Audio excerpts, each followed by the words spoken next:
I called my cousin a monster and told her I hope she rots in prison. Annie didn't pick my cousin Lucia as her maid of honor 2 months ago. Lucia had been planning their weddings together since middle school. Annie gently explained she'd already asked someone else. She just said she wanted to keep the wedding party small. Lucia is 24 like me, but she acted like a telenovela villain on steroids. She showed up at my apartment that night raging about how Annie thought she was too Mexican for her fancy whitewashed wedding. I tried to explain that wasn't true, but she wouldn't listen. She kept ranting about Annie forgetting where she came from, saying she needed to learn her place. 3 weeks later, Lucia invited me over and showed me something that made me want to vomit. She'd been researching our entire family's legal status. She shared it all with some brilliant law student named Dakota from Reddit, who specialized in immigration loopholes. He found 7 relatives with immigration issues, explained which agencies to contact, what dates they entered, which laws they violated, where they worked. He analyzed employment records she'd stolen from our uncle's desk.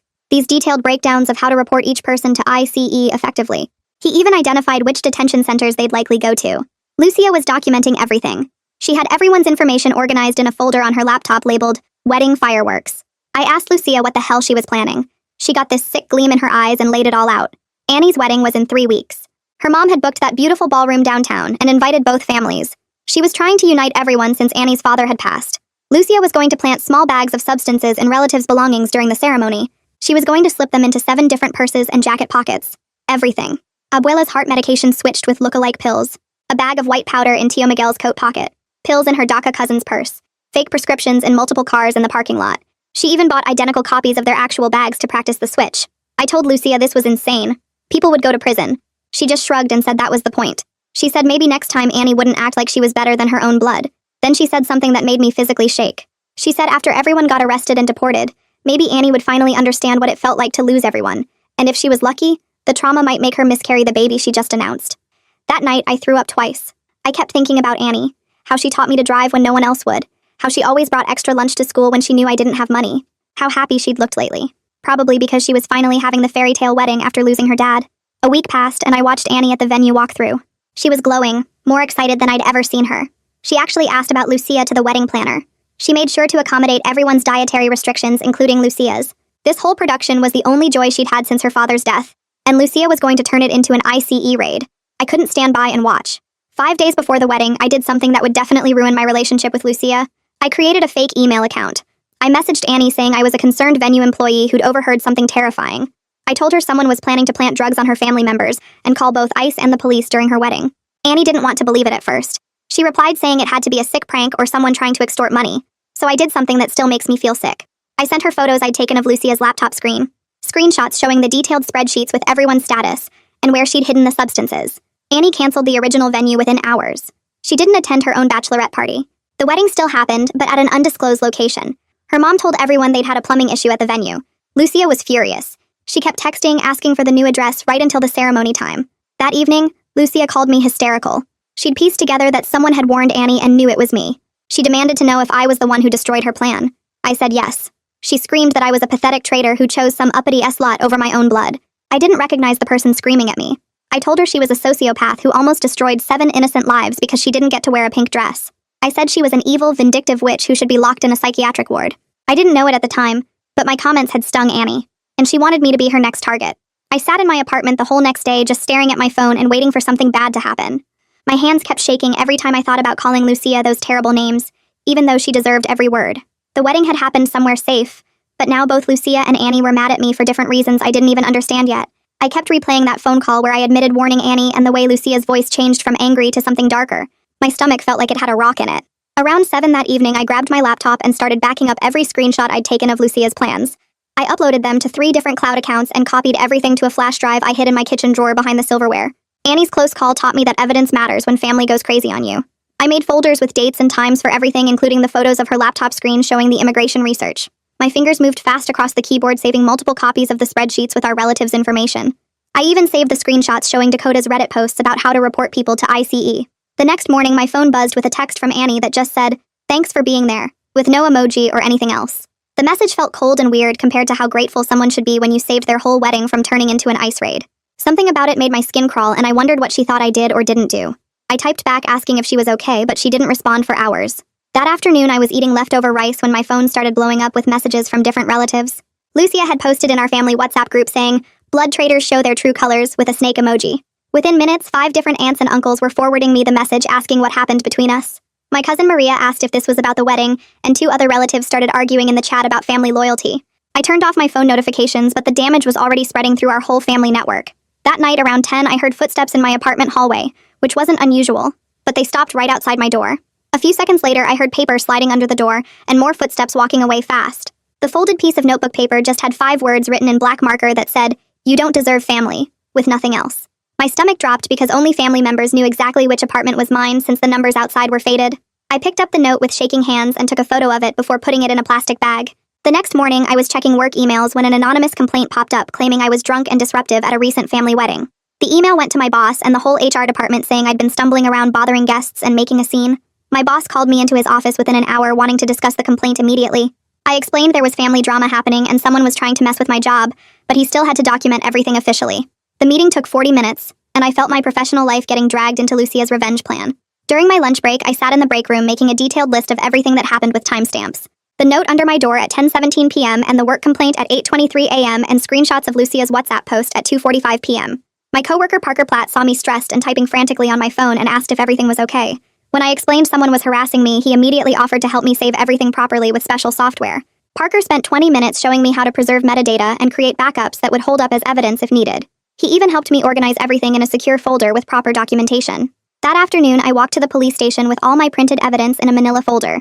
My hands were shaking as I pushed open the heavy glass doors, because filing a report meant escalating this beyond just family fighting.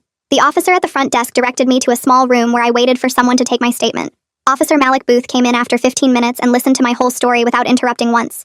He took notes about the harassment and looked through my evidence folder, nodding at the documentation.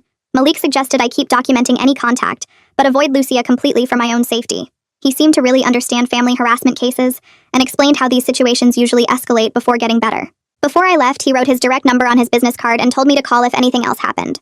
That night around 9, my phone rang with Abuela's number and I knew this call was coming. She was crying and asking why I was being so mean to Lucia and breaking up the family like this. Her voice shook as she begged me to make peace with my cousin for everyone's sake. The guilt hit me hard hearing my grandmother cry, but I kept reminding myself what Lucia had planned to do.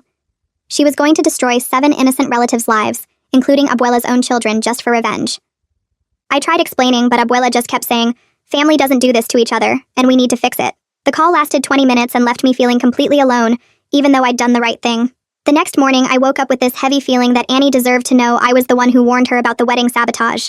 My fingers shook as I typed out a text, asking if we could meet somewhere to talk. She replied within minutes, suggesting this small cafe downtown that was far from our neighborhood where no family would spot us. I drove there with my stomach in knots and found her already sitting in a corner booth away from the windows. I slid into the seat across from her and pulled out my phone to show her the screenshots I'd saved with the sensitive parts blacked out using Parker's editing app. Annie stared at the images of Lucia's spreadsheets for what felt like forever before, finally looking up at me. She thanked me, but something about her tone felt weird and distant, like she was processing more than just gratitude. Then she told me her mom had actually suspected someone might try to ruin the wedding, which explained why they kept the new venue completely secret from everyone. They'd even hired 2 security guards to watch the entrances just in case someone showed up to cause problems. The whole conversation lasted maybe 20 minutes, but it left me feeling unsettled as I drove home. That night around 11, my phone buzzed with an anonymous text that made my blood run cold. Someone had sent an old photo of me and Lucia at our first communion when we were 7 years old, wearing matching white dresses. The message underneath just said, "Blood is forever," and I recognized Lucia's manipulation tactics immediately from years of dealing with her guilt trips. I screenshot the message and added it to my growing folder of evidence before trying to sleep. The next morning, I called 3 different locksmiths until I found one who could come that same day to change all my apartment locks. While waiting for him, I ordered a basic security camera online with overnight shipping that would cover my front door. Parker came over during his lunch break to help me set up the camera once it arrived, and made sure it was saving footage to the cloud automatically. He spent an hour showing me how to access the recordings from my phone and set up motion alerts that would notify me instantly. HR called me that afternoon to schedule a meeting about the anonymous complaint someone had filed against me. I sat in their office for 40 minutes explaining the whole family harassment situation while they took notes and asked questions. They seemed understanding about the circumstances but still had to document everything officially, which felt humiliating having my personal drama in my work file. As I was leaving work that day, my phone rang with a voicemail notification from Lucia's number. Her voice shook with rage as she called me a traitor who chose some whitewashed princess over real family and real culture. She said I'd regret turning my back on blood for someone who thought she was better than all of us. I saved the voicemail immediately and forwarded it to Officer Malik's email with a note about the escalation. That same night, Annie texted me a long message about how the wedding drama had brought up all this grief about her dad's death. She mentioned feeling betrayed by multiple people, but didn't give any details about who or why, which made me nervous. Something about her tone reminded me of how Lucia sounded before she revealed her revenge plan. 2 days later, I had my first appointment with a therapist named Candace Ellis, who specialized in family trauma and harassment cases. She spent the full hour helping me map out my triggers and create a detailed safety plan for different scenarios. When I explained about protecting our relatives from deportation, she validated that I'd made the right choice even if it cost me family relationships. She gave me breathing exercises to practice and scheduled our next session for the following week. Officer Malik called me that afternoon to walk through exactly what I'd need for a restraining order against Lucia. He suggested starting with a formal no-contact notice sent by certified mail, which would create an official paper trail. He explained step by step how to fill out the forms at the post office and what language to use in the letter. I spent that evening writing and rewriting the no-contact letter, trying to keep it professional and clear without sounding emotional or angry. The whole process felt surreal, like I was divorcing my own cousin through legal paperwork instead of just having a family fight. My hands were still shaking the next morning when I went to the post office to send the certified letter. The clerk gave me a tracking number and explained Lucia would have to sign for it, which would prove she received my demand to stop contacting me. I kept checking the tracking all day, watching it move through the postal system toward her apartment. Part of me hoped this would be enough to make her stop, but the rational part knew Lucia never backed down from anything. The security camera caught the mailman leaving that day, and I practiced checking the footage on my phone, making sure I understood all the settings. Parker had been right about getting one because just having it made me feel less vulnerable, even if Lucia hadn't shown up yet. 3 days later, I called around until I found an immigration lawyer named Reagan Mercado, who took walk-ins. I sat in her small office downtown, explaining how Lucia might try to report our relatives out of revenge. Reagan took notes on a yellow pad while I talked about the wedding plan, and showed her copies of the spreadsheets with everyone's information. She said she'd start preparing defensive documentation for the vulnerable family members right away. She made me list every relative who might be at risk, and asked specific questions about their work situations and entry dates. I paid her retainer with most of my savings, but knew it was worth it to protect them. On my way home, my phone buzzed with another voicemail from Abuela. Her voice cracked as she said, "We don't call La Migra on our own blood no matter what happens between us." She begged me to fix this mess with Lucia before the whole family fell apart. The guilt hit me hard, but I saved the voicemail anyway since it showed the family pressure I was under. That evening, Parker stayed late at work to help me properly preserve all the digital evidence I'd been collecting. He brought special software from his computer that would create backups with verified timestamps that courts would accept. We spent 3 hours organizing everything into folders by date, while the program created multiple copies on different drives. Parker showed me how to export the metadata from each file, which would prove when things were created or modified. He even helped me set up an encrypted cloud backup that would automatically update whenever I added new evidence. While we were reviewing my social media for any posts from Lucia, Parker noticed something weird on a local community forum. Someone using a burner account was posting rumors about our family's immigration status with enough detail to be dangerous. The post had started exactly 3 days after Annie's wedding, which couldn't be a coincidence. We screenshot everything, including the timestamps and IP addresses visible in the page source. Parker ran the IP through some tools and found it came from the same neighborhood as Lucia's apartment. 2 nights later at 2 a.m., loud knocking woke me from a dead sleep. Police officers stood at my door saying they'd received a call claiming I was suicidal and needed immediate help. I stood there in my pajamas trying to explain I was fine while they looked around my apartment for signs of self-harm. They asked me questions about my mental state and whether I had any weapons or pills in the house. The whole thing took 40 minutes before they finally accepted I wasn't in danger and left. I knew this was Lucia escalating her harassment to mess with my sleep and make me look unstable. The next morning, Annie texted me a bunch of screenshots she thought I should see. They were Lucia's frantic messages from the wedding day demanding the new venue address over and over. The timestamps showed she'd been texting right up until the ceremony was supposed to start at the original location. One message said she had important gifts for specific family members that she needed to deliver personally. Another claimed there was an emergency with Abuela that Annie needed to know about immediately. The desperation in the messages proved Lucia had been ready to execute her whole plan until the very last minute. That afternoon, HR called me in for another meeting about the anonymous complaint. They said they didn't believe the accusations, but company policy required a drug test when substance abuse was alleged. I had to leave work immediately and go to a testing center across town. The whole walk there felt humiliating, even though I knew I'd pass easily. Other people in the waiting room probably thought I was some addict who got caught at work. The test itself was degrading, with someone watching me pee in a cup like a criminal. I got the negative results within an hour, but the damage to my dignity was already done. That evening, I sat down with Officer Malik's instructions to write a formal no-contact letter to Lucia. He'd given me specific language to use that would hold up legally if she violated it. I kept it short and direct, demanding she stop all contact, including through third parties or anonymous accounts. The post office clerk explained the certified mail process and gave me a tracking number. She said Lucia would have to sign for it, which would prove she received my formal demand. I watched the tracking obsessively as the letter moved through the postal system toward her apartment. 2 days later, the tracking showed delivered with her signature required. Within hours of delivery, Lucia posted on Instagram about snitches who forgot their culture and chose outsiders over blood. She didn't use my name, but everyone knew who she meant from the context. My phone started buzzing with messages from relatives, some defending her while others privately told me to stay strong. The family was splitting into camps over this mess, which made everything worse. Reagan spent the next week filing protective notes with immigration agencies warning that malicious tips might come in about our family. She met with our vulnerable relatives one by one to coach them on their rights if anyone questioned them. She helped them gather employment records and other documents that would defend against false reports. Each person got a folder with her business card and instructions on what to say if ICE showed up. She even gave them a script for demanding a lawyer before answering any questions about their status. 3 days later, I went to check my mail and reached for the spare key I keep hidden behind the loose brick near the mailboxes. My fingers found nothing but dust and old spider webs where the key should have been. I searched the ground thinking maybe it fell, but there was nothing there. The building manager checked his records and confirmed no maintenance had been scheduled for our mailbox area in months. Someone had taken my key and now had access to my mail. My skin started crawling thinking about Lucia going through my letters and bills whenever she wanted. Parker came over that night with his laptop and started going through all the anonymous messages I'd been getting. He showed me how to look at the full headers and metadata that most people never see. After 2 hours of checking IP addresses and cross-referencing locations, he found something interesting. Several of the messages came from the same IP address that belonged to a coffee shop 3 blocks from where Lucia worked. He pulled up the shop's website and showed me their Wi-Fi login page that tracked usage times. The anonymous messages matched up perfectly with Lucia's lunch breaks and the times she'd leave work early. We were building a digital map of her harassment that would be hard for her to deny. Annie texted me the next morning asking if we could meet for coffee again to talk about family stuff. We met at the same place as before, but this time she looked tired and stressed. She told me her mom was getting calls from relatives asking what really happened at the wedding. We both agreed we needed to set clear rules about what information we'd share with extended family. Neither of us trusted our relatives the same way anymore after seeing how quickly they took sides. Annie said she was only telling her mom and husband about the baby for now. She didn't want Lucia using the pregnancy as another weapon. We made a pact to check in with each other before any family events to coordinate our stories. That night, I came home from work and found a gift bag sitting right in front of my apartment door. It was one of those fancy bags from the party store filled with pink and blue confetti. The note attached just said, "Congratulations" to her, in block letters that looked like someone trying to disguise their handwriting. My hands started shaking because Annie had just told me that morning about keeping the pregnancy secret. This meant Lucia was either following us or had someone else watching. The bag felt like a threat wrapped in baby shower decorations. I didn't even go inside my apartment. I turned around and drove straight to the police station with the bag. Officer Malik was on duty and took it as evidence, putting on gloves before handling anything. He took photos of how the confetti was arranged and bagged the notes separately for fingerprints. He looked at all the evidence we'd collected so far and said we probably had enough for a restraining order now. The pattern was clear with the missing key, the anonymous messages, and now this creepy gift.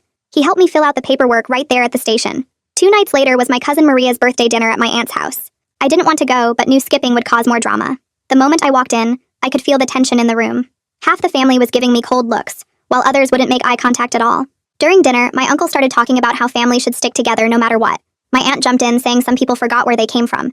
Then my other cousins started defending me, saying Lucia had crossed lines that shouldn't be crossed. Within minutes, everyone was yelling over each other. Some relatives said I was a snitch who chose outsiders over blood. Others said Lucia was acting crazy and needed help. Plates were getting slammed on the table and fingers were pointing everywhere. I grabbed my purse and left before dessert, feeling completely alone even though I'd been surrounded by family. Nobody tried to stop me from leaving. My therapy appointment with Candace couldn't come fast enough that week. She had me write out every single incident in order with dates and times. We spent the whole session creating a timeline on her big whiteboard, connecting events with arrows and highlighting patterns. She taught me breathing exercises to do when I felt my chest getting tight with anxiety. We practiced counting breaths and grounding techniques using the 5 senses. She said the insomnia was my body's way of staying alert to danger, and we needed to retrain my nervous system. She gave me worksheets to fill out before bed to help quiet my racing thoughts. The next day, I got a call from Officer Malik saying Lucia had filed her own complaint at the station. She was claiming I was harassing her by spreading lies about the wedding situation. She told them I was trying to turn the family against her and ruining her reputation. She even used my own words against me, telling them I'd admitted to warning Annie about the wedding. Malik said not to worry because her complaint didn't have any evidence, but it showed she was trying to flip the story. That night, I couldn't sleep at all, so I decided to get organized. I spread everything across my dining room table and started sorting chronologically. Screenshots went in one pile, recordings in another, official documents in a third. I made copies of everything on my computer and backed it up to 3 different cloud services. The certified mail receipt got its own folder along with the delivery confirmation. I printed out Parker's IP address research and highlighted the matching timestamps. My dining table looked like a detective's case board by morning, with everything labeled and cross-referenced. The next afternoon, the court clerk called to schedule the temporary restraining order hearing. She explained that Lucia would need to be officially served with the papers and told when to appear. The hearing was set for the following week, and I'd need to present my evidence to the judge. She said to bring originals and copies of everything, plus any witnesses who could support my case.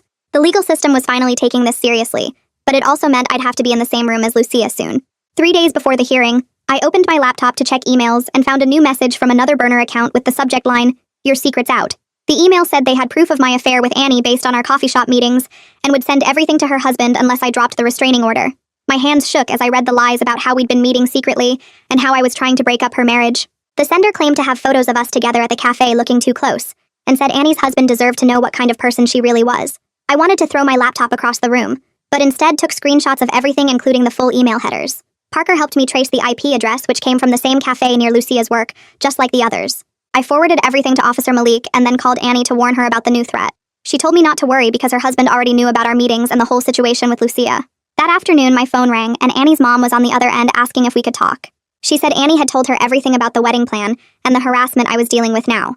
Her voice was calm and steady as she promised to help me with whatever evidence I needed for court. She said she'd kept all of Lucia's texts from the wedding day and would sign any statement about what really happened. She even offered to come to court as a witness if the judge would allow it. Having her support felt like finally having a parent on my side when my own family was split down the middle. The next morning, Malik called with news that made my stomach drop. Someone had called ICE with a tip that I was harboring undocumented people at my address. He'd already added it to our harassment file and contacted the agency to flag it as part of an ongoing case. The fact that Lucia would try to weaponize immigration against me after what she'd planned for the wedding was beyond sick. I called Reagan immediately and she went into action mode. She spent the next 2 days working with 2 of our most vulnerable relatives to create employer verification packets. We gathered pay stubs and tax records and letters from their bosses confirming their employment status. Reagan prepared folders with everything immigration might ask for if they showed up at anyone's door. We were building shields against whatever Lucia might try next. Parker and I went back to the cafe where the emails were being sent from and talked to the manager. I explained the situation without going into too much family drama and asked if he could help us. He pulled up their Wi-Fi logs and confirmed that someone matching Lucia's description came in regularly during her work breaks. He agreed to sign a statement saying she used their internet connection almost every day, around the same times the harassment emails were sent. This connected her physically to the location where the messages originated. That night, around 2 a.m., my door camera alert went off on my phone. I watched the footage and saw someone in a coat that looked exactly like Lucia's trying my car door handle in the parking lot. The video was dark, but the build and the way she moved matched perfectly. She tried both doors, then walked around to check if any windows were cracked open. I saved the video immediately and sent it to Malik with timestamps showing it happened just hours after she'd been at the cafe. 2 days before court, the process server called to confirm that Lucia had been officially served with all the hearing documents. He said she'd signed for them at her apartment and seemed angry but didn't say anything. Court was set for the following Friday at 9 a.m., and knowing we'd be in the same room made my chest feel tight. I practiced my breathing exercises that Candace had taught me and tried to focus on organizing my evidence binder. Less than 4 hours after being served, another anonymous message popped up in my inbox. This one said I was going to regret taking this to court, and that family business should stay in the family. I immediately took screenshots with the full headers showing the timestamp and forwarded everything to Malik. Lucia couldn't help herself even with legal papers sitting on her kitchen table. The morning of court, I threw up twice from nerves. I got to the courthouse early with my binder of evidence and found Malik already there in uniform. Annie's mom showed up as promised and gave me a hug that almost made me cry. We sat on one side of the courtroom while Lucia came in with her friend and sat on the other side. When my turn came to testify, I walked to the stand with shaking legs and explained everything that had happened since the wedding. I showed the judge the emails and the screenshots and the video from my door camera. I played the voicemail where Lucia called me a traitor and presented the cafe manager's signed statement about the Wi-Fi usage. Lucia's turn came next and she stood up claiming she was just defending our family's honor and cultural values. She said I'd betrayed my heritage by choosing outsiders over blood and that I was trying to act better than where I came from. She told the judge that in our culture, family disputes should be handled internally, and I was wrong to involve the legal system. The judge listened to everything, then looked at both of us for a long moment. He granted a temporary restraining order with strict conditions including no contact through any means and staying at least 100 yards away from me.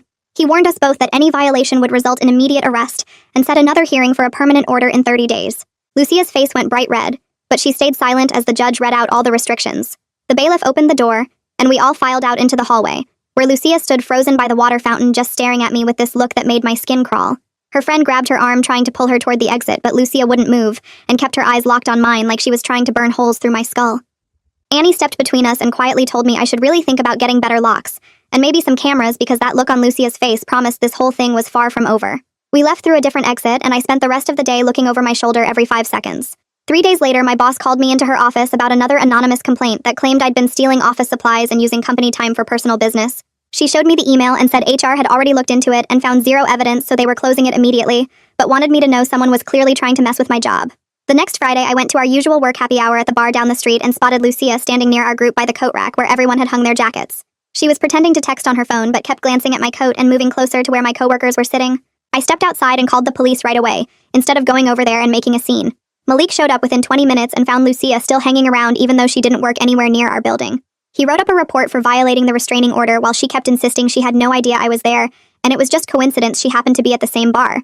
The manager confirmed she'd never seen Lucia there before, and Malik warned her this was strike one before she finally left. My therapy appointment with Candace was 2 days later, and we spent the whole session writing my impact statement for the final restraining order hearing coming up. She helped me put into words how scared I was all the time, and how exhausted I felt from constantly watching my back and documenting everything.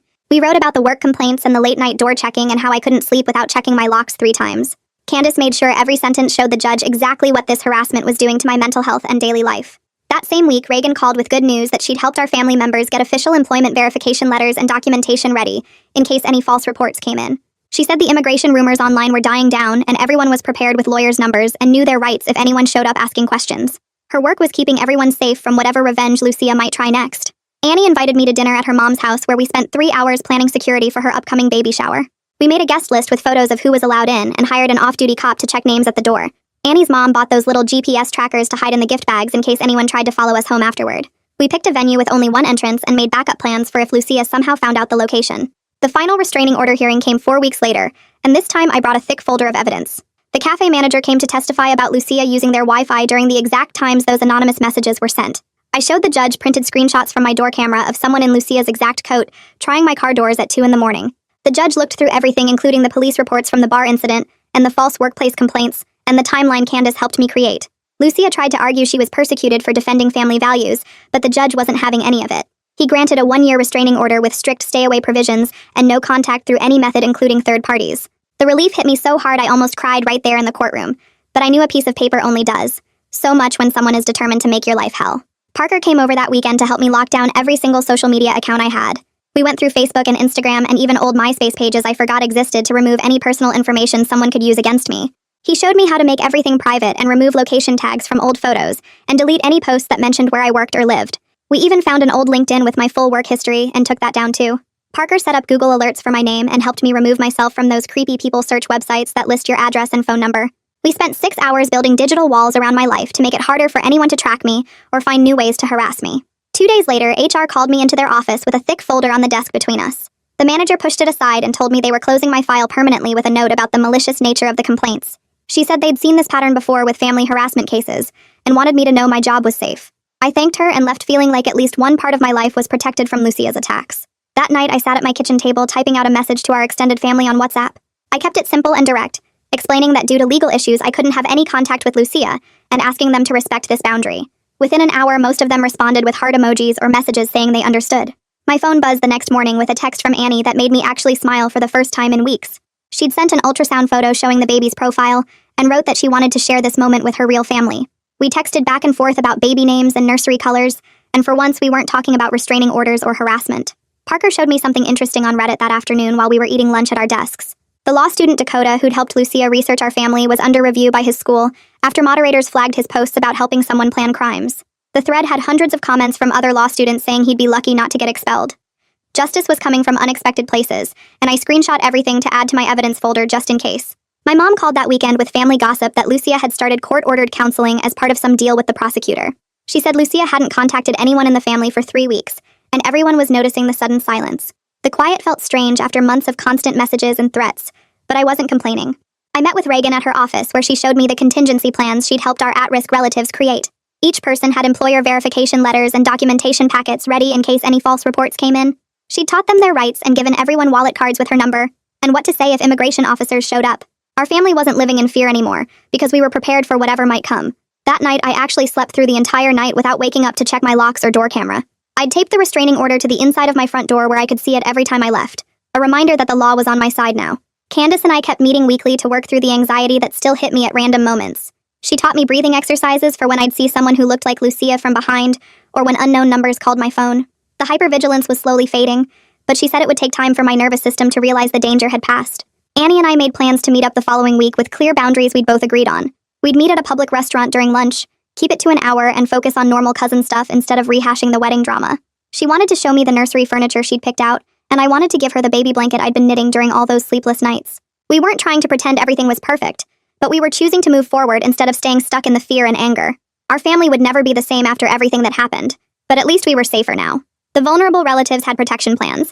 I had legal documentation keeping Lucia away, and Annie and I were slowly rebuilding trust. Sometimes that's all you can hope for after your own blood tries to destroy everything you care about. All right, that's gonna wrap it up for today. Really appreciate you hanging out and going through all those questions with me. It's always a good time just wondering about this stuff together. I'll catch you in the next one. Subscribe for more content like this.